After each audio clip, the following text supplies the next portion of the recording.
Hi guys! Welcome back to our channel. So yan, for today's vlog, share ko sa inyo kung magkano yung naging budget and expenses namin for our Hong Kong trip 2025. This is last September 17 to 20 lang siya. So, for 4 days and 3 nights na siya. Good for 4 adults na yung mga babanggitin kong expenses and 1 infant. So yan, simulan na natin. Mag-umpisa ako doon sa mga pre-book, doon sa mga binook namin in advance, sa tickets, and yung sa mga binook namin sa Klook. First is yung round trip tickets namin, which is binook namin siya last year. Total niya is 14,530 pesos. Tapos nag-add lang kami ng infant for 3,260 pesos. And nag-add baggage din kami ng 2,440 pesos. Sa add baggage, ano na siya, papunta and pabalik siya, nag-add kami parehas kasi may baby kaming dala and medyo madami yung dala naming gamit. Next is yung MK Stay hotel namin na tinuluyan for 4 days and 3 nights ang binayaran namin. This is via Klook, 23,520 pesos. And nag-Klook din ako sa Disneyland. Ang nagastos namin is 17,106 pesos. And via Klook again, Victoria Peak Tram, nag-book ako, total is 4,367 pesos. And another Klook again, City Night Bus Tour, 3,275 pesos. And last is Ngongping Cable Car. Via Klook din ako nag-book nito. One way lang siya kasi nag-bus kami papunta sa top. Tapos, ayan, cable car na pababa. 5,799 pesos yung nagastos namin. Kinuha namin is glass cabin na siya kasi iba yung rate ng standard cabin. So, total ng pre-book namin is 80,997 pesos. So, let's go to day 1. So, sa day 1 namin, ang unang gastos namin is yung Grab, yung simula dito sa bahay hanggang sa airport, which is 1,700 pesos. After nun, nag-brunch kami sa airport after immigration sa Kenny Rogers for 1,605 pesos. Then, pagdating namin ng Hong Kong, doon sa airport, nag-rent kami ng pocket wifi for 1,324 pesos. Good for 4 days and 3 nights na siya. Within Hong Kong area lang siya. Kasi may rate din sila pagkakasama yung Macau. Tapos, tip ko is much better if mag-book kayo via Klook na lang ng pocket wifi kasi mas cheaper yata yung price. Since hindi pa kami nakabili ng octopus card nito, nag-bus muna kami papuntang hotel, bus A21. Ang pamasahe namin is 1,118 pesos.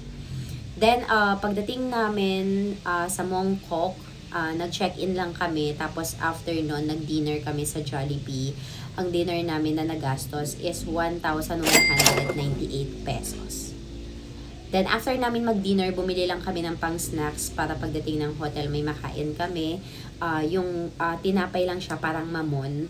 Ang gastos namin is 338 pesos. So, day 1 total is 7,283 pesos. So, let's go to day 2. So, sa day 2, nag-start na kami mamasyal.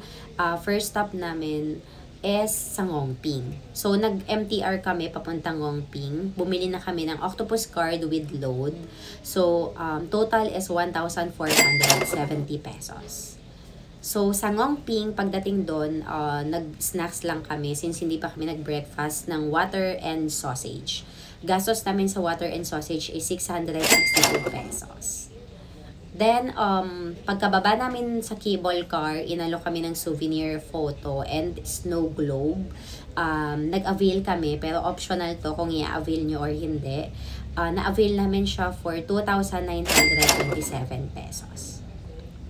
Then, pagka labas namin sa Ngongping cable car, ayun, nag-lunch na din kami sa Food Opera for 2,022 pesos.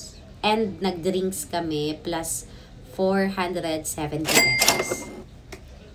Then, after namin mag-lunch, bumili lang kami ng mini cake for Millie para may ma-blow siyang cake or makantahan namin siya doon sa Disneyland. Nabili namin yung cake sa train station ng 177 pesos. And after namin kasi mag-lunch, dumiretso na kami sa Disneyland. Sa Disneyland naman, nakapag-avail kami kasi may voucher kami para sa water. Pero nag-add pa din kami ng cash for 441 pesos. Then, bumili kami ng souvenir Mickey Mouse na stuffed toy para kay Millie. Ang total niya is 2,300 pesos. Then, after namin mag-Disneyland, bumili kami sa 7-Eleven ng bread and coffee para pang snacks ulit sa hotel for 264 pesos. Plus, after nun, nag-dinner kami sa KFC. Nagastos namin is 1,912 pesos. Tapos, ang total ng day 2 namin is 12,645 pesos. Let's go to day 3. So, sa day 3, ang first stop namin is yung sa The Peak Tram. So, yan, nag-brunch kami pagkaakyat namin doon sa 7-Eleven. Ang nagastos namin is 1,456 pesos. Tip lang din, or marirecommend ko if ever na gusto nyo is mga budget-friendly na kainan sa Hong Kong. Ang pinaka-affordable na nakainan namin or pinakamurang nakainan namin is yung 7-Eleven talaga kasi nag-range siya ng around $28 up to $40. Tapos ang dami na ng ulam niya tsaka ng kanin niya. Minsan nga hindi ko naubos yung pagkain namin sa 7-Eleven. So yan. So yun yung pinakasulit at yun yung pinakamura para sa amin. Hindi ko sure kung may mas mura pa pero mas maganda mag-search din kayo. If ever, para malaman nyo baka may mas mura pa doon. Tapos, after namin mag-peak tram, nag-standby kami sa McDo. Gumastos kami doon ng 1,214 pesos. Nag-coffee kasi kami. Tapos, after namin mag-standby doon, pumunta na kami sa Victoria Harbor Cruise. Kasi doon din yung meet up nung sa big bus namin. Yung bayad na siya via Klook eh. Nabanggit ko siya sa pre-book kanina. So, sa Victoria Harbor Cruise, after namin mag-big bus tour, naisipan namin na mag-Victoria Harbor Cruise yung yacht. So, yan. Gastos namin doon. Via Klook pa rin naman ako nag-book nito. Pero on the day kasi ako nag-book. So, 3,080 pesos yung nagastos dito. On the day siya. And, na-VIP kami. Hindi ko sure kung bakit. Pinaupo kami doon sa unahan. Pero, pinauna din kami sa pila. Hindi ko sure bakit. Hindi dahil may baby kami, kasi may mga kasabay kami na, na wala naman silang baby, pero VIP din sila. So, yun. Tip ko lang, siguro mag-book kayo via Klook para lahat ng i-experience nyong mga attractions doon, VIP kayo. Kasi sa Big Bus, na binook namin via Klook din, din kami doon, VIP din kami. Una din kaming pinasakay. So, yan. Tapos, after namin mag-Victoria Harbor Cruise, nag-dinner kami, 7-Eleven ulit. Nagastos lang namin is 970 pesos. So, yan. Ang total ng day 3 namin is 6,720 pesos lang. So, let's go na sa day 4. Sa day 4 naman, first stop namin is yung Bake House. And, namili kami doon ng pang-breakfast, pang-pasalubong na rin namin. Ang nagastos namin is 4,025 pesos. Plus, nag-breakfast pa din kami sa Jollibee ng kanin. Ang nagastos namin is 845 pesos. And after that, nag-octopus card reload kami. Ang nagastos namin is 956 pesos. Tapos nun, nag-shopping kami sa Ladies Market.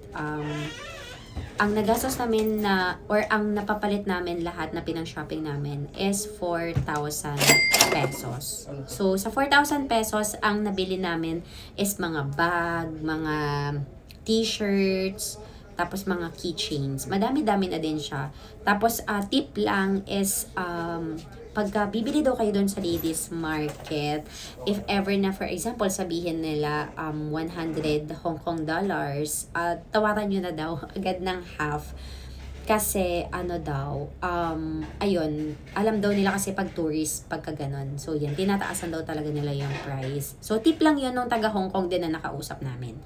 Tapos, after namin mag-ladies market, nag-lunch kami sa McDo. Pero sa airport na to, hindi na kami nakapag-ikot dahil umulan na ng sobrang lakas nito sa Hong Kong. Nagastos namin sa lunch sa McDo is 1,787 pesos.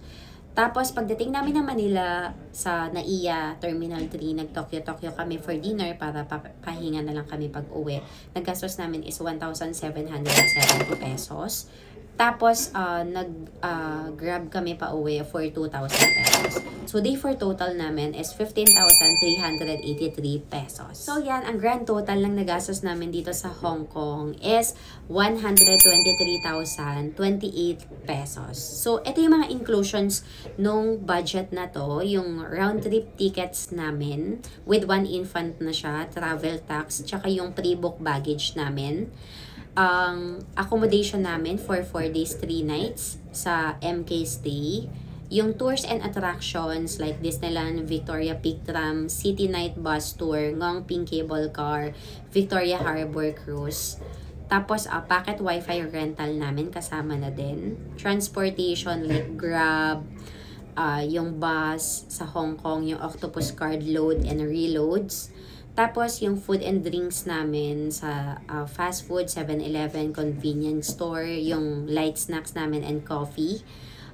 Shopping and souvenirs din kasama na yung snow globe, Mickey Mouse toy, and yung ladies market na napang shopping namin, yung sa items na bags, mga t-shirts, ganon. And yung pinurchase namin na mini cake ni Melly. So, yun lang guys. Sana naka-help tong video ko na to para magkaroon kayo ng idea magkano yung estimated na magiging budget nyo for your Hong Kong trip soon. And of course, makita nyo din kung ano yung mas magiging convenient para sa inyo, kung kailangan bang kumuha na lang kayo ng travel agency packages or mag-DIY kayo. Pero for me, DIY yung okay. Thank you for watching. See you on my next vlog.